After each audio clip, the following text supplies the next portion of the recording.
Welcome everyone to today's session. This roundtable is a special session. It's an AMA, Ask Me Anything, with Dr.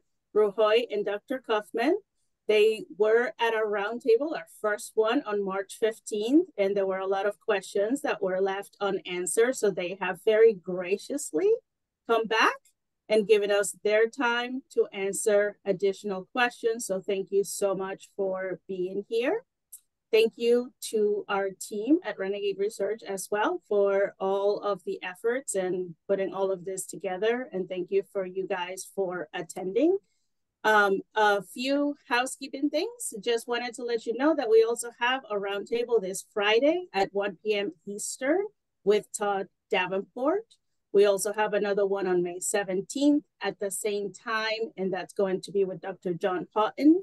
And then in June, we have an amazing 3-part session with Dr. Afrin, and that's going to be all about Mcast. So tune in. All the registrations are up on our website, and everyone is welcome to join. And without further ado, we're going to have Dr. Roby and Dr. Kaufman answer our questions. Thank you for being here. Thank you for having us back. Yeah, absolutely. Like we said before, anytime, the floor is yours.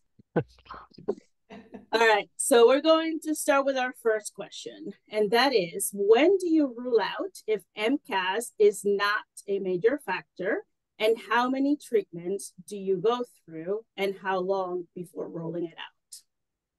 Well, that's a really good question, because I think, David, obviously you can interrupt me anytime you want.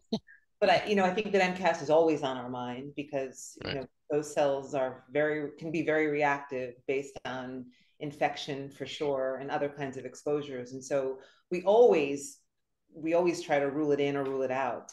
And I think David and I talk a lot about how sometimes it's hard to rule in based on labs, but clinically sometimes it's very obvious that there's a mast cell component to the symptoms that a patient is having. Yeah, I would reverse it and basically say that when I meet a new patient or have current patient, I assume they have mast cell activation disorder or syndrome until proven otherwise. And proven otherwise means not finding negative labs, not being unable to get confirmatory labs. It means not having even the slightest hint of an improvement with various efforts at treatment. That's something not everybody agrees with. When Dr. Afrin speaks in a couple of weeks, he will disagree with that. He strongly feels you have to have positive labs. I don't find that to be necessarily true, partly because it's hard to get positive labs, and it's such an important diagnosis that I think we need to use some clinical judgment when we make those decisions. Yeah, I mean, the labs themselves are technically difficult, so it's hard to really know if they've been handled appropriately and if the normal result is actually valid. And so I will occasionally repeat them. I have found that when a patient is having what they refer to as a flare, I have more yield with regard to those labs. I have found positive labs where previously they were negative when a patient is having an acute symptom that clearly seems related to mast cell activity. So I do think there's a level of timing involved in the workup. But regardless, I think both David and we both just treat empirically, actually, right, exactly, that there's mast cell activity going on. And if patient symptoms improve, I think we have our answer. So, I'm sorry. No, go ahead. Yeah, so I want to add to that or clarify that it's often one of the first things I'll do in the first appointment, first time I meet a patient. Let's have a trial of H1, H2 blockers, antihistamines, and Pepsid. And the patient will say, well, what should I look for? What symptoms should I focus on? And my answer in general is, I'm not going to tell you that because mast cells can do anything. They can do everything. They can cause anything you can think of. I mean, not them, but their mediator release.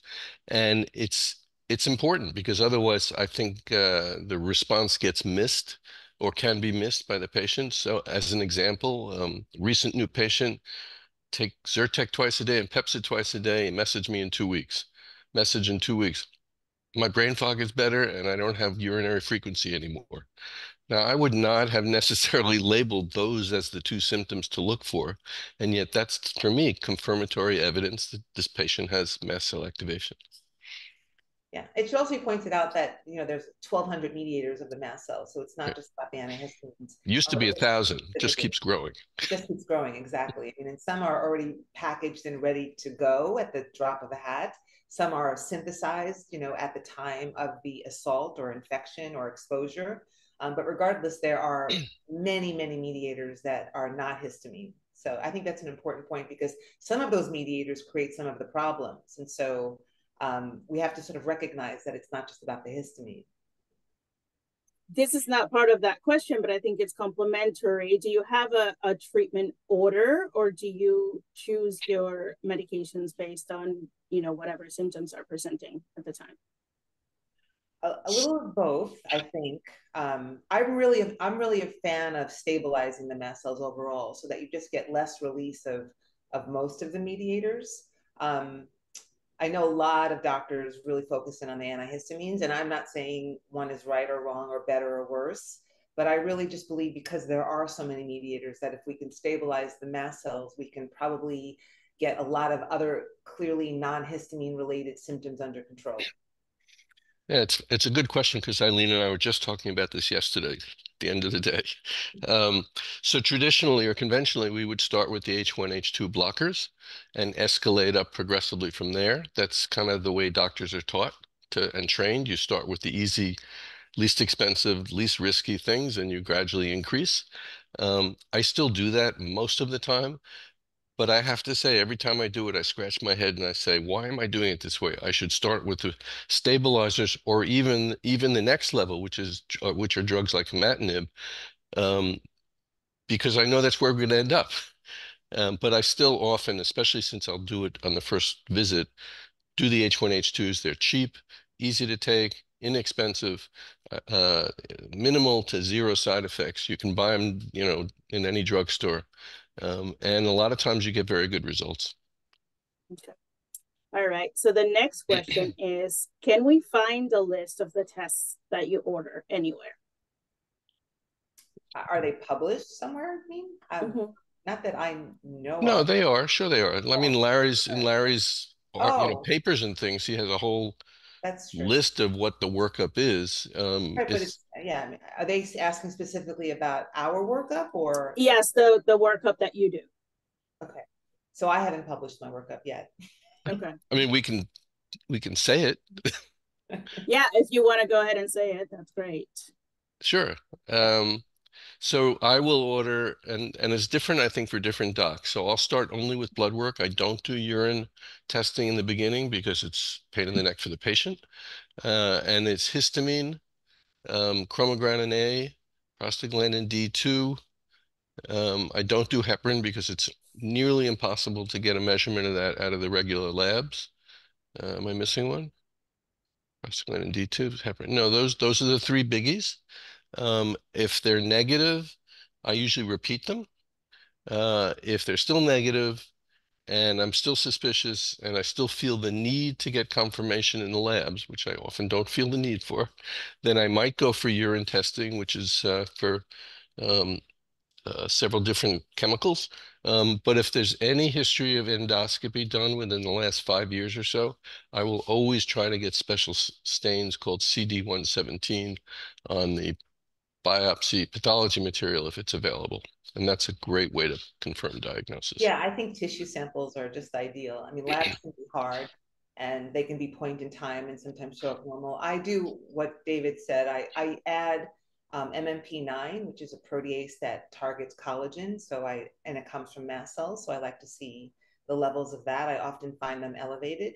I also do an early Sjogren's panel because the salivary glands are so concentrated in mast cells that if there's excessive activity, there's usually at least one antibody that's elevated. And so I'd like to, and you know, sometimes I think if I'm thinking about different treatments and if certainly the first line treatments fail, I want reasons to try more aggressive types therapies. So I'll do an early Sjogren's panel, and sometimes I'll do an antiphospholipid antibody panel, though not always, but sometimes just based on symptoms. I will say that I do that core group of tests that David had said, and I add, as I said, the MMP9. But based on symptoms that a patient gives me, I might add other things on because of, again, the other mediators in the mast cells. We don't have assays for all of the mediators. We can't test for all of them, but we can test for quite a few. So sometimes I'll tailor it based on the patient's history and symptoms. Yeah, I actually do the N-phospholipid and early Sjogren's routinely on every new patient, but I don't think of it as related to mast cells, so that's very interesting. All right, thank you. All right, so next question is, what do you think is the mechanism for why lorazepam can give temporary improvement to ME symptoms? I think benzodiazepines in general get a bad rap. I think when used appropriately, they're a great class of medications. They bind to the neuronal GABA A receptor, which is actually a chloride channel, a ligand-gated chloride channel. And what lorazepam does is it actually enhances the binding of GABA to the receptor. So, and what that does is it increases the frequency of the opening of the chloride channel, so not the duration. And so it just results in basically what's referred to as hyperpolarization of the membrane. And so there's a reduction of neuronal firing, and that's how it's how it has its inhibitory effect. It basically enhances the inhibitory neurotransmitter GABA. That's what it does. And so there's inhibitory neurotransmission, and that's why there's there's a sedative state. It's relaxing.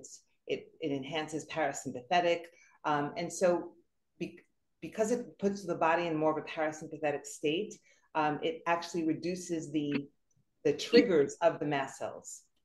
So the mast cells are stabilized. They release less of everything, basically. And so that is how it's thought to work to help stabilize the mast cells, just by its effect on enhancing the GABA function.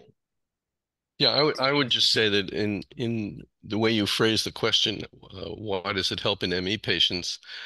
I think the answer is it helps because it stabilizes mast cells.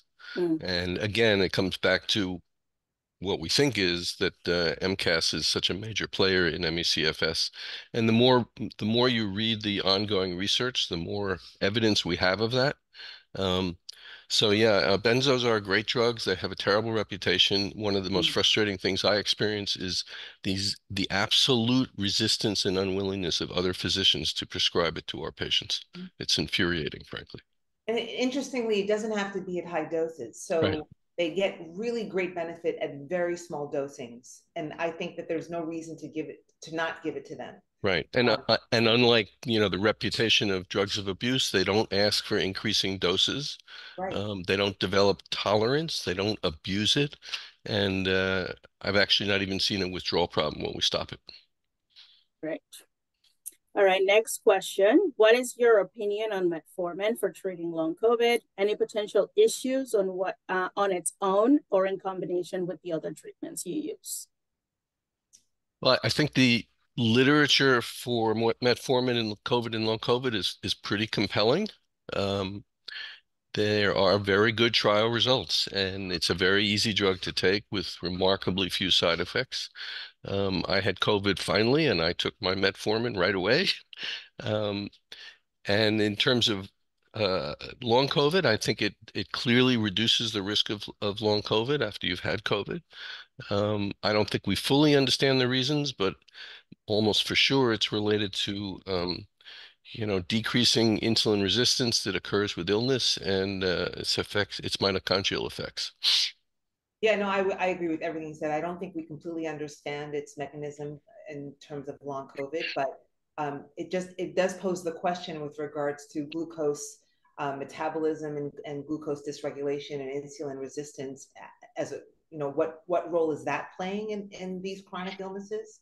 Because metformin is definitely very therapeutic for many of these patients. Yeah, I mean, I have many of my ME/CFS patients unrelated to COVID taking metformin because I find it beneficial for them and they find it beneficial. Yeah. Excellent. Okay. I wonder, with regards to the mitochondria, of course, there's that mitochondrial aspect. And, when you think of chronic fatigue, we find a lot of a mitochondrial component that's, very significant that needs to be addressed. And so metformin has been known to sort of support mitochondrial bioenergetics and mitochondrial respiration, and helps to reduce mitochondrial stressors.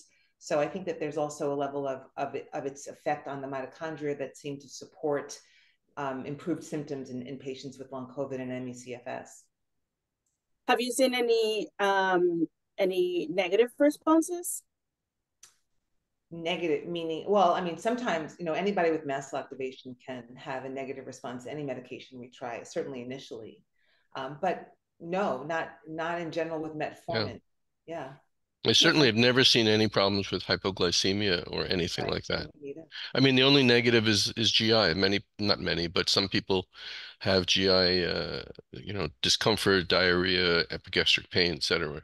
Usually that can be completely avoided by slowly tapering up. Okay. Nick, go ahead. Did you have something else to say? Go ahead. I'm sorry?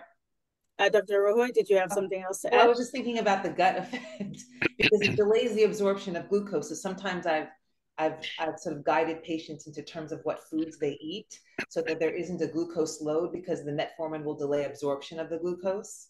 And so sometimes I think that, it can result in an osmotic effect if there's too much glucose that's not being absorbed. And I'm just, sort of speculating. Maybe you saw my face and that's why you thought I had something to say. But I was just thinking about what David had said with regards to the gut effects. So I do often will just sort of counsel patients, I should say. I don't preach to them ever, but I counsel them on potential food choices while taking certain medications, and metformin being one of them because of its effect on the intestine. Thank you. All right, the next question is, what is your opinion on triple therapy in ME? Do you use it? And if so, in what cases? David? All right, well, this is cool. What is triple therapy? Sorry, but I don't know what that means. Referring to the triple anticoagulant therapy? Yeah. Oh, okay. Eileen, I'm going to let you answer that one, and then I'll. So, okay, I don't do triple anticoagulant therapy.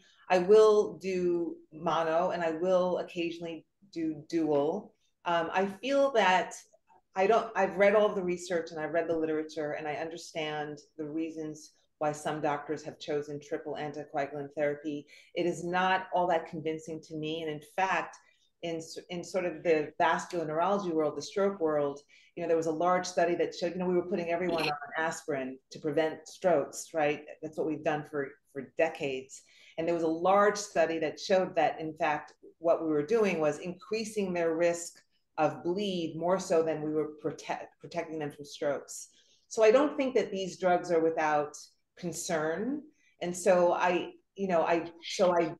I believe in anticoagulant therapy, because I do agree that there seems to be an increased risk of clot formation in long COVID and ME/CFS patients, I don't believe in the triple anticoagulant therapy. I just think that puts my patients at too great of a risk for my comfort level. And so I do anticoagulant therapy. I start with an aspirin, and sometimes I'll add Plavix or Brilinta or a second anticoagulant.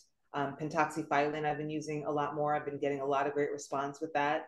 So that's where I stand on the triple anticoagulant. And yeah, I totally agree with Eileen. I think the question actually is an opportunity to make a point here.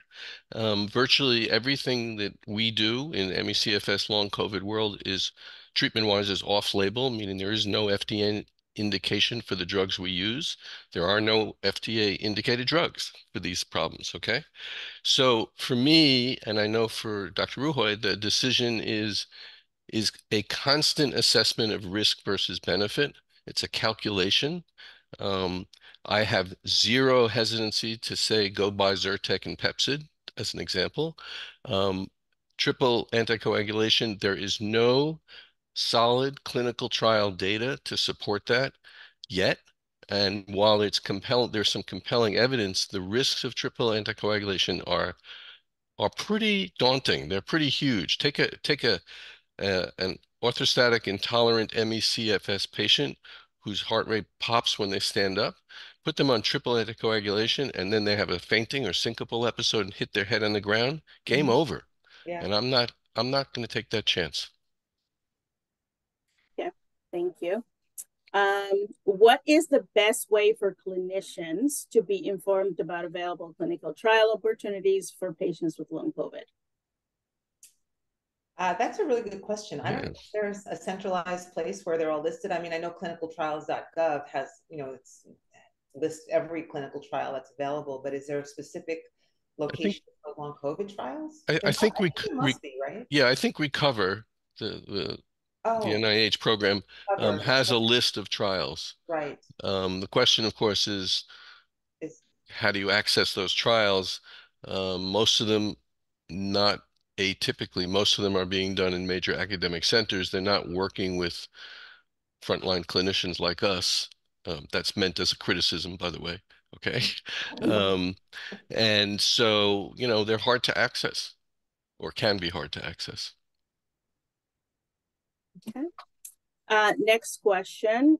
Please address what prescriptions you use and are watching for more clinical findings, but also what supplements you use and are watching for additional information. Could you yeah, could you let's do say that again? I didn't quite follow that question. Yes. Can you address or speak of what prescriptions you use and which ones you are watching or waiting for more information, and also the same for supplements? Well, that could use up the rest of the hour, I think. That's a lot. Yeah.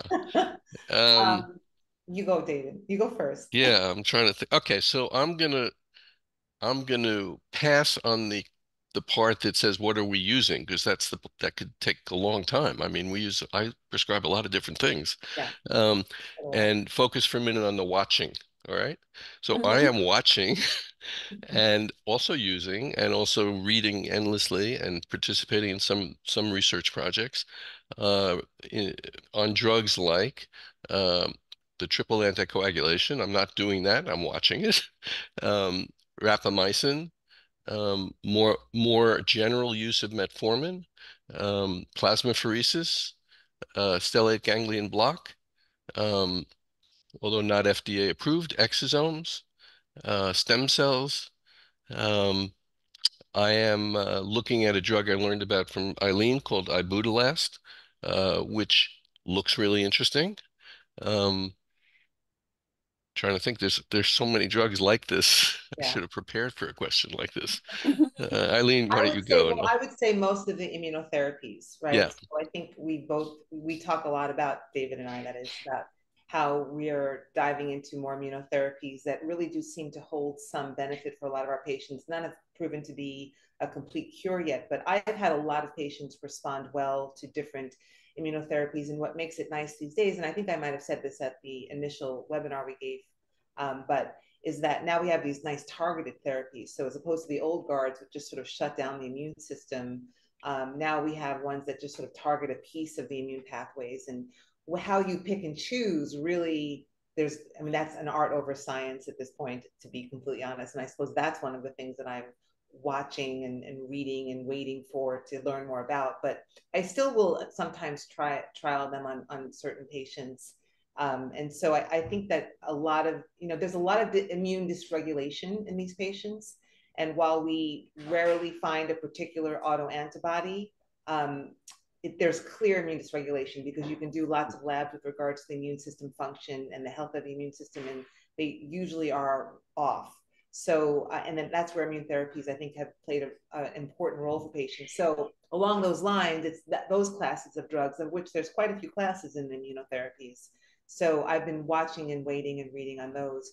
With regards to supplements, I mean, I have to say, I know this is an unpopular opinion, but um, I, I think our patients are just they're very sick, obviously, and they've been chronically sick, importantly, and so I don't think that supplements are going to be the answer. I think they are good for a supportive role, an ancillary role. I think, and I definitely advocate for targeted use of supplements when we've identified a particular pathophysiologic problem. But I have patients who come in and they are on like 30 different bottles of supplements, and I just don't see where that's frankly good medicine. And they're not FDA regulated. They're not interactions between them and the drugs that the patients are on are not monitored or not studied. So I don't think so. There aren't any supplements that I'm waiting and watching and waiting to hear about. I have like a handful of favorites that I think are effective and are good, like I said, supportive use. But beyond that, I don't feel strongly that supplements are going to be the answer for our patients. Yeah, I'm going to chime in. I completely agree on the supplement issue. It's patients come in with 2 pages of supplements often, and I'm sitting there discussing mast cell activation syndrome, and in the back of my head, there's this voice that's saying, 2 dozen supplements. Think of those excipients. Maybe that's why the person is not getting better. And it's a difficult situation. I understand why people take supplements. They're desperate, and it's available. You don't need a doctor, and there's constant chatter and buzz online. But I worry about all the excipients, the lack of regulation, and that we don't really know, you know? I mean, yes, I do use some supplements, but fairly stingy, I would say. Yeah. All right. Next question is, what percentage of your patients have CCI? How much of that is affecting the symptoms? And what is your line of thinking for treatment for the different categories of patients with CCI? I think that the majority of chronically ill patients have some level of instability somewhere in their cervical spine. And I think that because I very regularly get their MRIs of the cervical spine and I see instability. To the extent that it is moderate, severe, and contributing to the symptoms, I think that that is not always the case. But when they have moderate to severe cranial cervical instability to the point where now there's cervical medullary syndrome, which is compression of the lower end of the brainstem, then I do believe that that is a big contributor to their disease. In fact, I mean, I'm fairly certain of that. I'm fairly confident of that. And it's just because if you look at the anatomy of the lower end of the brainstem and its nuclei and the lower cranial nerves 9, 10, 11, and 12, you can localize a lot of the symptoms. And so I think that it's an important thing to at least look for, to try to rule out or rule in, and then if it does present with as CCI, both radiographically and clinically, then I think that should be addressed, because it's an anatomical problem that no medication or supplement, frankly, is going to completely correct it. So I think it's important. Yeah, Feel like you're itching to pipe no, in. no, as usual, I completely agree with you. I was just going to maybe put a little other spin on this. So we know, or we think, and we know based on literature and research, that chronic inflammation basically injures connective tissue. And chronic inflammation over a long term injures connective tissue more. If a person happens to have a connective tissue disorder, i.e. hypermobility EDS or whatever other term you want to use for that condition, they're just that much closer to significant injury of their connective tissue. But I want to emphasize, you don't have to have EDS to be in this conversation that we're having about. So I regard every patient as at risk, which is exactly what Eileen said. I would characterize it a little further by saying the following, which is perhaps heretical. If I meet a bedbound patient, that is the first thing on my list of considerations. I may not go there first, but I'll tell you that if you're a new patient to me and you're 100% bedbound, the first thing on my list is this patient probably has CCI. And so far, I'm batting about, I don't do batting averages. I'm running about 80 or 90% correct, okay? Similarly, those patients who make zero progress or make progress and hit a wall, I reassess for CCI, because the wall may be that they now have an anatomical mechanical problem, and no drug in the world is going to fix that. Yeah, no, I completely agree, especially when when they get worse instead of getting better, despite all of the work that we do, because CCI does worsen. So it might exist on a mild level when I first meet a patient, but over time, Exactly. especially when they're not responding to other interventions, then it likely has worsened, and then now we need to really consider addressing that diagnosis. And so I guess your next question is how do we address it? with regards to, I think I often get asked about the surgery. And so I think people, surgery, nobody wants surgery, right? And David and I don't want our patients to get a fusion of any part of their spine, much less the cranial cervical joint. So it's not that we want our patients to have surgery and to have fusion, but it really has been shown under the right circumstances that it is a very effective treatment option. And those right circumstances, there's a lot of hoops to jump through before you're deemed a surgical candidate and the neurosurgeon will do the surgery. In fact, I'm very regularly recommending the invasive cervical traction to patients because, and if I talked about this at our webinar, I'm going to repeat myself, but the invasive cervical traction is a really important, not only screening tool, but diagnostic tool, because we find that traction. And so if we put space in that joint where there's lots of compression and it's crowded, if we put some space and relieve a lot of that compression, do the symptoms improve? And if so, to what extent do they improve? And if so, we take x-rays at every incremental level based on how much weight we've added, and we do the measurements again, and then we look for the change of measurements in a clinical correlate.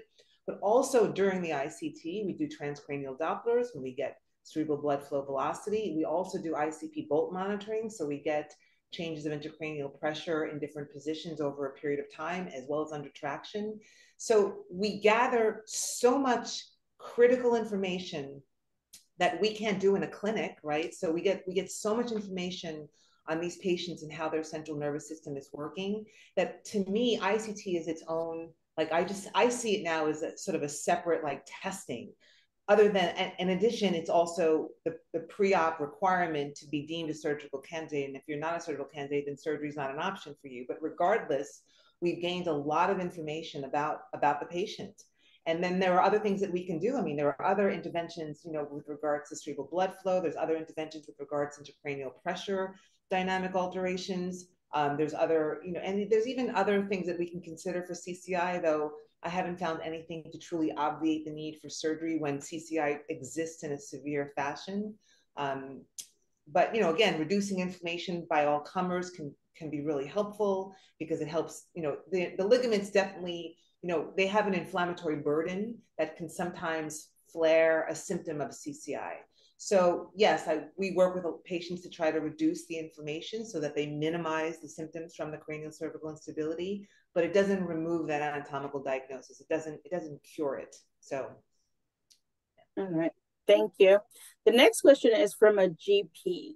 Do you think we as GPs are well equipped to start a clinic given the overlap of symptoms?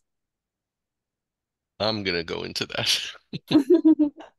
I absolutely think that can be done.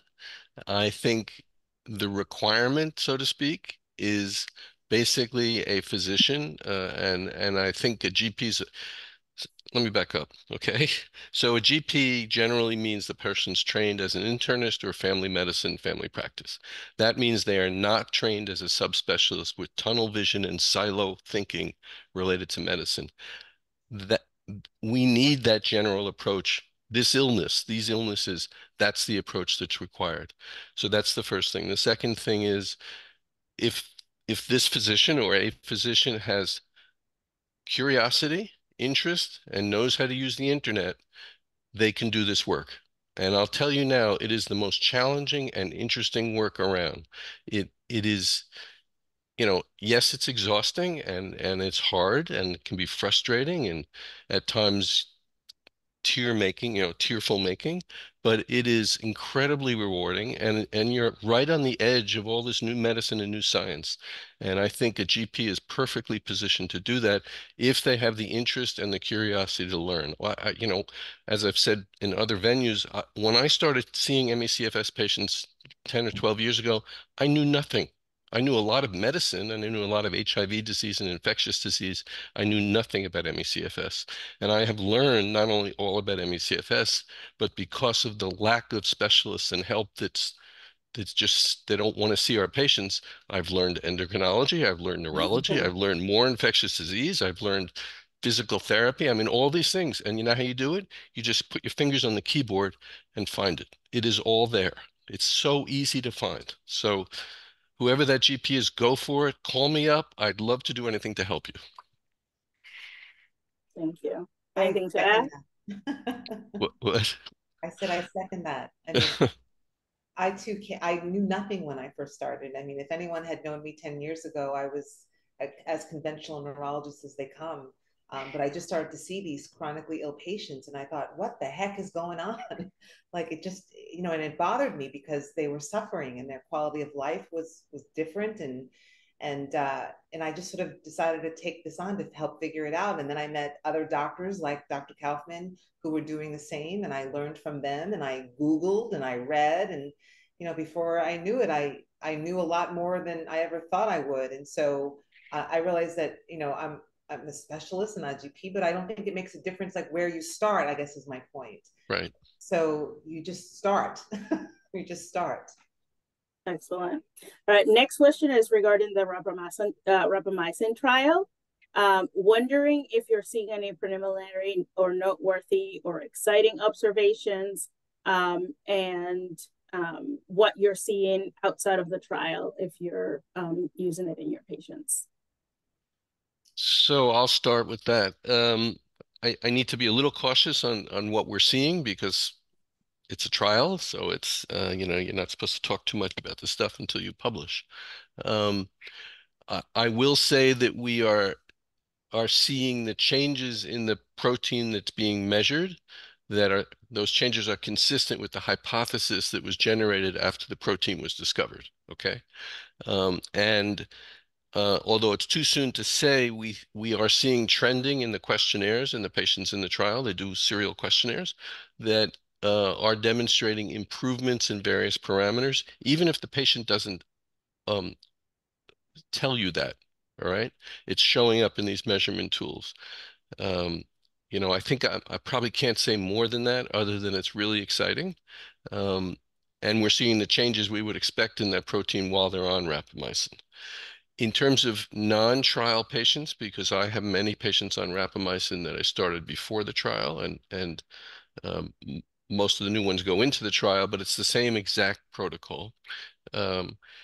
I would say that I see a significant portion who improve with respect to pain, brain fog, and fatigue. And I see a portion who tell me they don't have any changes, they don't feel anything. That doesn't mean it's not working. It's not a drug that's for a specific symptom. It is a drug that's altering autophagy, and that's not something you necessarily feel. And then I've had a few patients who just didn't tolerate it for some reason, but that's literally like a handful of patients. It's very, very small. So I remain very excited about it. I think it's a really important drug. I feel the same. I really like Wonderful. rapamycin. Wonderful. Any concerns in the pregnant patients that you're seeing in regards to long COVID and ME/CFS, and anything that you change when you see patients who are pregnant? The only thing, I don't have many pregnant patients right now. So I don't have a whole lot of subjects to refer to, but I definitely hold off on immunotherapies, of course. I won't do that in a pregnant patient. I will do some mast cell work for sure. And there are a couple of actually anti-seizure medications that are known to be safe for pregnancy, that if they are having, you know, neuroinflammatory kinds of symptoms, which can be very bothersome, I'll try some anti-seizure medications for them. But I definitely avoid the immunotherapies. Yeah, I don't actually have any pregnant patients, amazingly, at least that I know of. So, but if I did, my focus would initially be on their autonomic nervous system and their blood pressure, heart rate issues, and most importantly, vascular volume, since all of that is potentially altered and aggravated, whatever you want to say, with respect when they're pregnant, for obvious reasons. Okay. Next question is, let's see, at what point do you start to suspect there could be a venous compression disorder such as May Thurner? What steps do you take to confirm this, and what options do you consider for treatment? So I love this question, partly because it brings me back to what I said to the GP question a few minutes ago.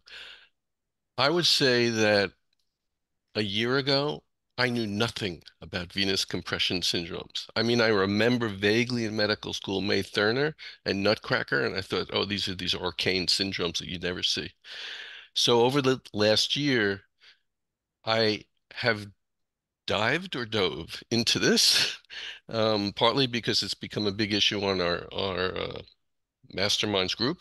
Um, and I started from zero and have learned a huge amount by talking to other doctors and going online and reading and asking questions.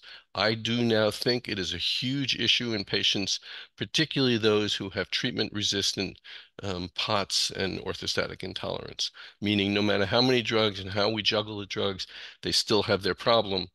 I think that suggests a major possibility of venous compression and stasis of blood in the lower extremities and the lower abdomen and decreased return to the heart. So I think it's a huge issue. Yeah, I do too. I mean, I now think of it a lot sooner than I ever did before. I now understand it a lot more than I ever did before because the abdomen and pelvis obviously was not my anatomical area. But when nothing else, I mean, so I learned to test them for SIBO and for you know dysmotility, and I work with them to help improve their gastrointestinal sort of environment, whether it's mast cell activity. But when nothing else is working, then I make sure that there isn't compression going on. And I will say that the more you look, the more you find. And I'm sort of actually a little shocked at how often I'm finding it. Right. And so I think that's a good example of Yeah. like the mast cell issue I mentioned before. We should probably that should be part of the initial evaluation. Right. The problem that I encounter is the same problem I encounter with CCI and tethered cord and imaging. I can't trust the radiology reports, and I can't trust the vascular interpretive reports on the tests we do, the MRVs and MRAs and Dopplers. Trust meaning I think they underread them. And so part of the challenge has been finding people who are willing to look at the imaging, knowing about these syndromes, and then find the problem. You gotta know about it and think of it, or you're gonna miss it in the imaging. Mm-hmm. Okay. That's true. Next question. Is there a role of hormone replacement therapy in management of ME or long COVID? For example, there are some case studies suggesting remission with testosterone replacement. Yeah, I don't consider myself a hormone expert, so I'll defer to Dr. Kaufman for that. Yeah, I mean, I check for hormones and most specifically thyroid, testosterone, and I feel less confident looking at progesterone and estradiol, but do consider those. I have definitely found testosterone deficiency in a very significant number of male and female patients, and I have no problem putting them on replacement testosterone. And many patients will feel better with respect to fatigue. Sometimes it helps brain fog, and it definitely can help muscle strength. But I have not seen it put anyone into remission, so to speak. So. Okay. And at what point do you consider IVIG in POTS? Do benefits last, or do patients tend to require ongoing IVIG? I really like IVIG. I think it's helpful for POTS as well as for Mcast, as well as for the clear autoimmunity going on with patients. It's hard to get approved because none of these are classic indications, so insurance does not like to cover it, and it's super expensive, as everyone knows. But it's very effective for a majority of patients with severe POTS. So when all of the POTS drugs are not working, I find IVIG to be very helpful actually. Yeah. And, it's a very viscous fluid, and sometimes I wonder if it's just sort of this volume replacement kind of thing. But I really like IVIG, and I do a lot of labs looking for reason for the insurance to cover it, so that the patient doesn't have to pay out of pocket. And sometimes we find evidence of immunodeficiencies, which is technically a diagnosis that can get covered for low dose of IVIG. And that can be fine, actually. In fact, most patients will respond specifically for POTS. will respond to the low dose. For autoimmunity, it's really the higher dose, the 2 gram per kilo, and the low dose is 1 gram per kilo. But I really do think that it's very, very effective for both POTS and MCAS. Yeah, I would say it even more strongly. If it wasn't so expensive and the insurance companies weren't so criminal in their approach, I would treat every POTS patient and small fiber neuropathy patient with IVIG. But that's a fantasy. All right, so those are the questions we had sent ahead of time. Rachel, we can go into the questions that are now posted from the audience. Okay, so let's go to the top. I think I'm just trying to see if I can get participants up to be able to answer their questions. So it's like all my different lists of things and screens and everything I got in front of me. So, all right, I can go ahead. Oh, go ahead. I was just going to start with the first one if you haven't figured it out. Okay. Yeah, I'll go ahead and I can ask her if she wants to talk. So, is Kat on? There we go. Yes, I am here. All right. So my question was for labs, if you're running labs for MCAS in particular, how long should patients withdraw from antihistamines or mast cell stabilizers prior to testing?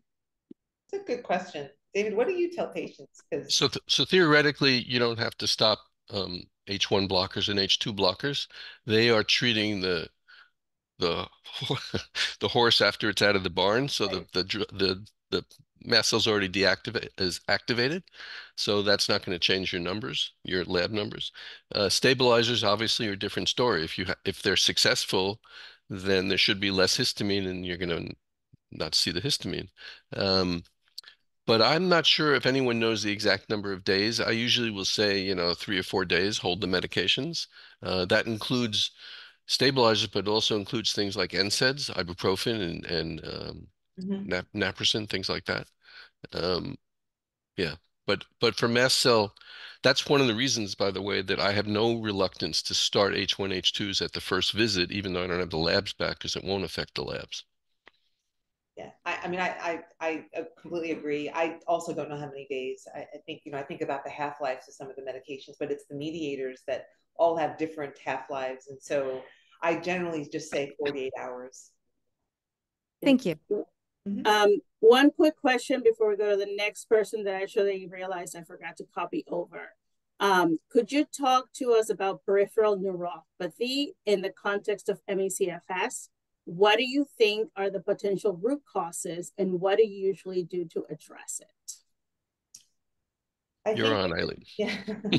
Well, peripheral neuropathy can be small fiber or large fiber, right? So I think it's important to, one, depending upon the severity of the symptoms of the neuropathy, I do think it's important to get EMGs because it can show things like demyelinating polyneuropathy, axonal polyneuropathy, sensory motor, and so on.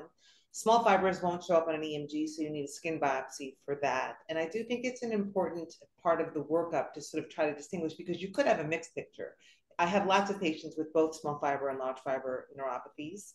And then, you do, especially for large fiber, you do a whole host of, there's a whole neuropathy workup that I do that is a bunch of labs. And it's sort of more of a conventional kind of neuropathic workup because they're all treatable causes of peripheral neuropathy. So I make sure that I'm not missing anything in that regard. And so I do that kind of workup, but I also do a full autoimmune workup for looking for autoantibodies that are contributing to the neuropathy. And if I do find an antibody, then obviously that gives me reason to consider things like IVIG or plasmapheresis or some of the other immunotherapies. For small fiber neuropathy, as David said, I mean, I love IVIG. It definitely helps.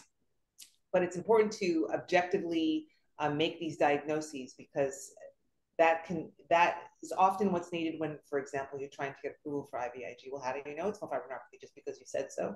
And yeah, because sometimes I want to say yeah because I say so, but no, you need the skin biopsy because that's the gold standard to confirm the diagnosis, and you also need an EMG to confirm that a very common diagnosis is CIDP in these patients, and so but you need an EMG to confirm it, even though literature suggests that you don't technically need it. And if there's response to IVIG and there's clinical symptoms and they have no reflexes, then it's CIDP until proven otherwise. But insurance companies insist on EMGs.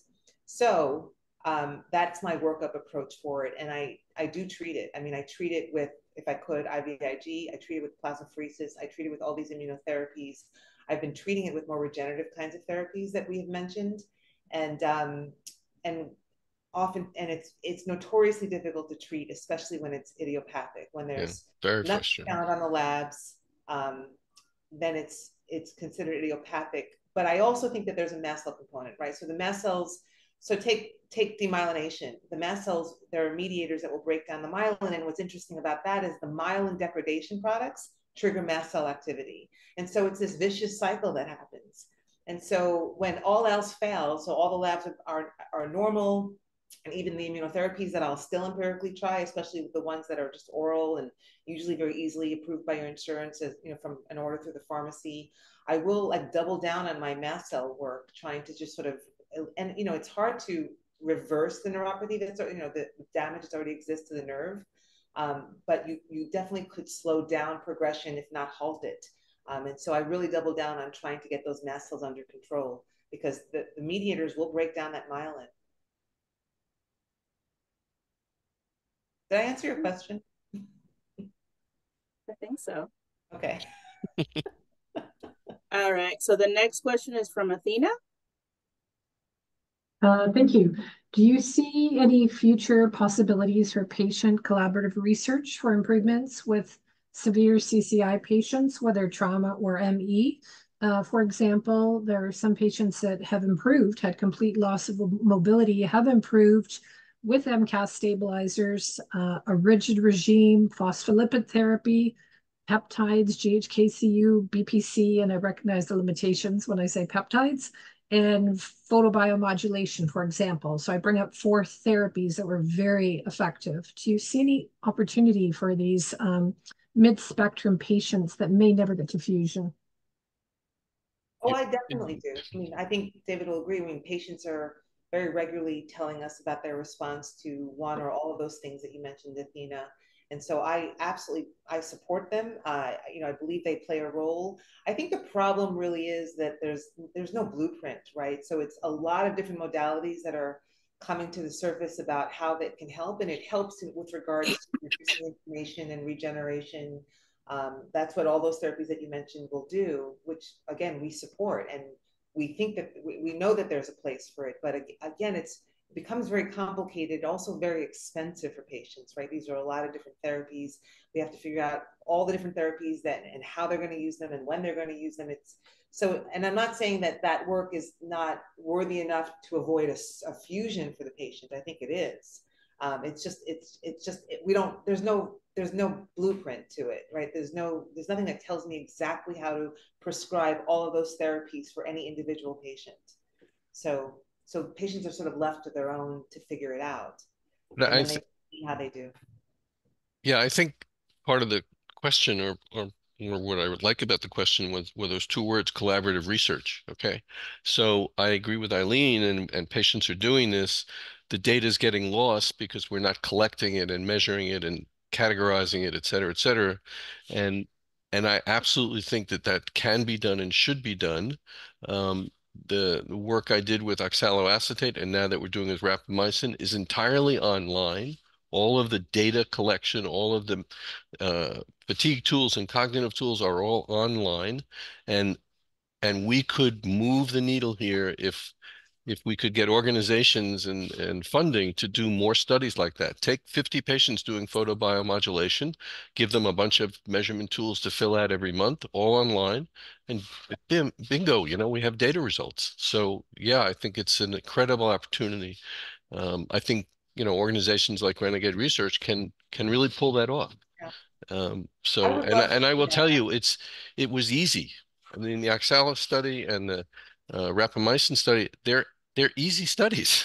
You know, it doesn't require what big pharma does, and you know, CROs and millions of dollars. So it's definitely can be done. I love that term, collaborative research. Yeah. Thank you both for your incredible work in the community. All right, thank you, Athena. And Suzanne is next. Yes, my question is about, trying to identify the mast cell activation and understanding that you don't necessarily need all of the labs. When you take the slide from the endoscopy, wouldn't that always show that the mast cells are elevated simply because you're undergoing an endoscopy? I don't think that it happens that fast, and what they're looking for, or what's being looked at in the slides, is literally a count of the number of mast cells present in a high power field. So we're not looking at the mediators that are released. I mean, it's a good question. Yes, there's probably mediator release. Just stick a scope down somebody, it probably does cause mast cell degranulation. But we're looking at the actual mast cells, and you're not going to get a go from 3 to 30 in a high power field during an endoscopy. It just doesn't happen that fast. So I think it's still an accurate result. Okay, thank you. Can I also ask my other question about what actually causes the sensory sensitivities, sound, light, etc., and are there specific treatments for them? Suzanne, that's a really easy question. Thanks. Are you referring to like photosensitive, like sensitive to light? And so, yes. Okay. Yeah. So we know that there's hyperactivity of the cortical neurons with these kinds of sensory overload disorders. And so that is the presumption that there's a level of just hyperactivity of the cortex. And so that's why there's a lot of photosensitivity and phonosensitivity. And to the extent that is related to, for example, craniocervical instability, the brainstem controls a lot of autonomic functions, but it also has a lot of communication with the rest of the brain. And so while we haven't yet proven the specific fascicle of communication, that is sort of the underlying theory. And in fact, speaking of anti-epileptics, as I had earlier for my pregnant patients, I use a lot of anti-epileptics for these exact symptoms with great success. I will say it doesn't necessarily completely resolve the photo and phonosensitivity, but it does minimize it for sure. And the patients aren't nearly as bothered by it.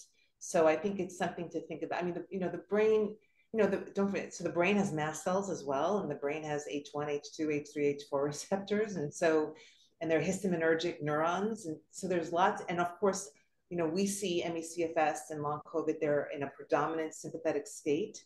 And so if you just sort of think about like that state of being, and I always do this whenever I think of it, because like I feel like that my patients are just in this like state of fight or flight. So there's just hyperreactivity and hyperactivity and hyperexcitability of not only the peripheral nerves, of course, but the central neural tissue as well. So I use a lot of those kinds of medications.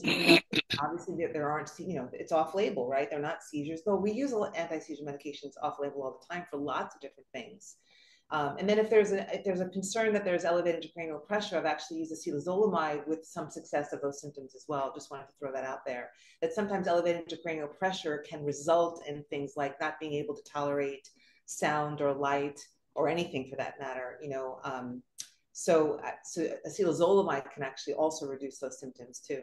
Yeah, I think it's important to emphasize there's not going to be one single answer to what is causing these hypersensitivity syndromes, which are devastating for the patients. They're so awful.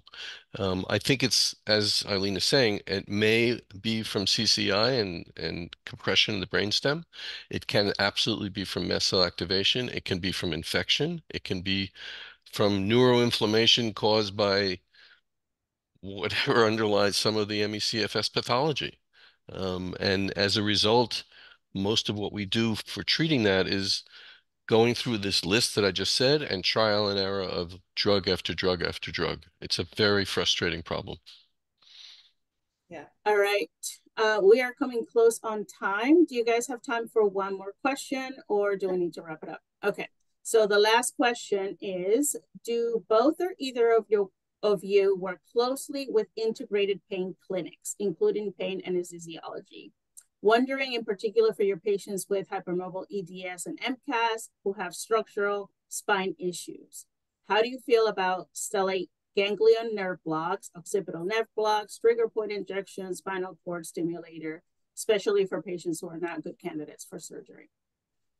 Oh yeah, I mean, I love working with my pain colleagues. I really do. I think they do a lot of really great work. And ganglion blocks, I mean, Dave and I were just talking about them, have really shown to be a promising treatment option for patients to get some relief, at least temporarily. And so, I would regularly refer to pain docs to do the stellate ganglion blocks. You know, I do occipital nerve blocks and trigger point injections and those things, but I also love when my pain colleagues will do them as well. So yeah, we work very collaboratively with them. Even like ketamine, their IVs, and Yeah. some of them do that, which ketamine has also been proven to be a very, again, effective treatment option.